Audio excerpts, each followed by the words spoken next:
세 번째 인물로 좀 넘어가 볼까요? 세 번째 인물. 박나래 씨입니다. 박나래 방송 중단했는데 왜 또 나왔지 싶으실 것 같아요. 박나래 씨 관련해서 어제 나온 소식이죠. 박나래 씨 자택이 근저당에 잡혀 있더라라는 거예요. 그것도 거액입니다. 무려 한 50억 가까이 되는 거액의 근저당이 설정이 돼 있더라. 하필 이 시점에 무슨 근저당이야? 라는 거죠. 근저당 잡힌 현황을 좀 같이 보겠습니다.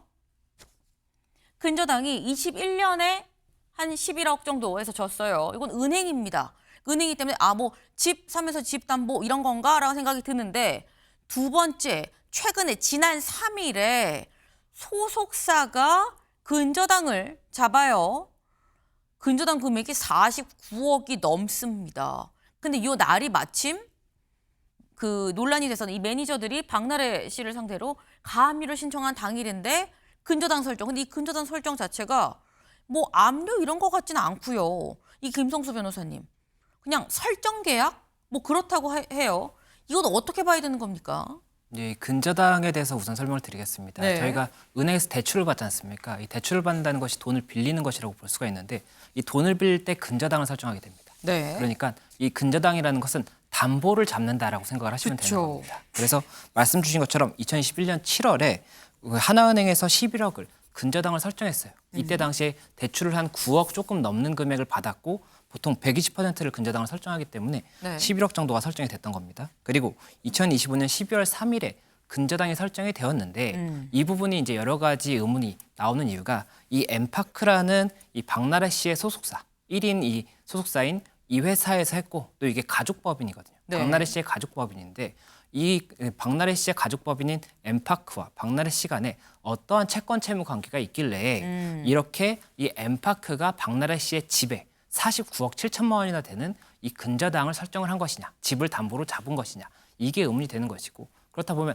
아무래도 이 근저당을 설정하는 가장 아무래도 흔한 사유는 그 금전 대여라고 볼 수가 있거든요. 네. 그러면 법인 엠파크로부터 박나래 씨가 어떠한 돈을 차용했다든지 이런 경우에 근저당이 설정됐을 수가 있고 아니면은 지금 현재 이 박나래 씨가 여러 가지 논란이 있고 그렇다라고 한다면 위약금도 굉장히 많이 발생을 할 수가 있습니다. 그러면 이 위약금과 관련해서 기획사에서 우선적으로 이 부분 배상을 하고 이 부분 사건 배상의 원인이 된 박나래 씨에게 이 부분에 대해서 다시 구상을 청구할 가능성도 있기 때문에 이것을 담보하기 위해서 근저당을 설정했다 이렇게 볼 수도 있기 때문에 여러 가지 가능성이 나오고 있는 것이고 앞서 말씀드렸던 것처럼 이것이 흔한 근저당 설정이 아니다 보니까는 네. 그렇기 때문에 여러 가지로 어떠한 이유인지가 그 궁금증이 가는 그런 부분인 겁니다.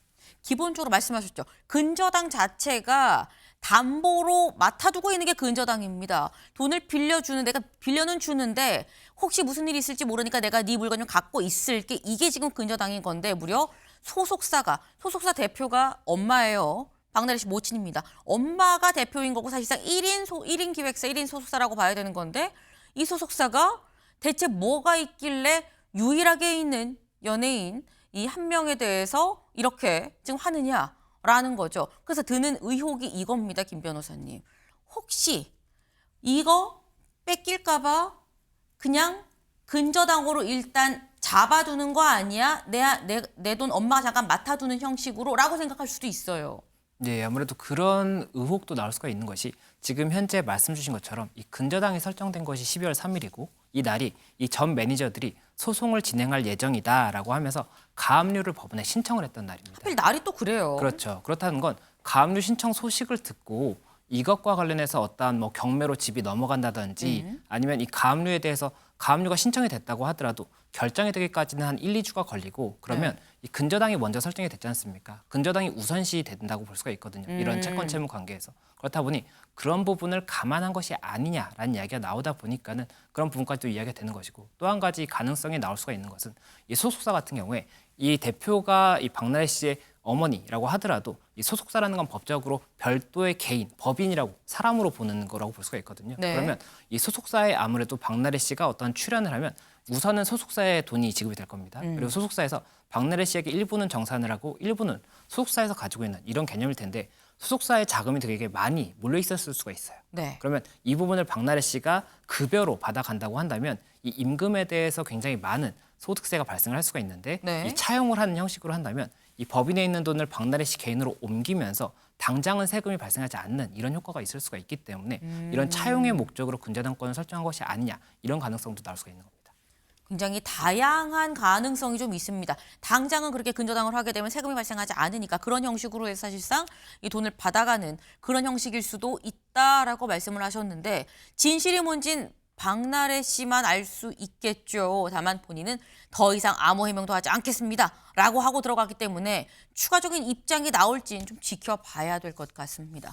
저희가 준비한 소식 오늘 여기까지입니다. 오늘도 좋은 하루 보내세요.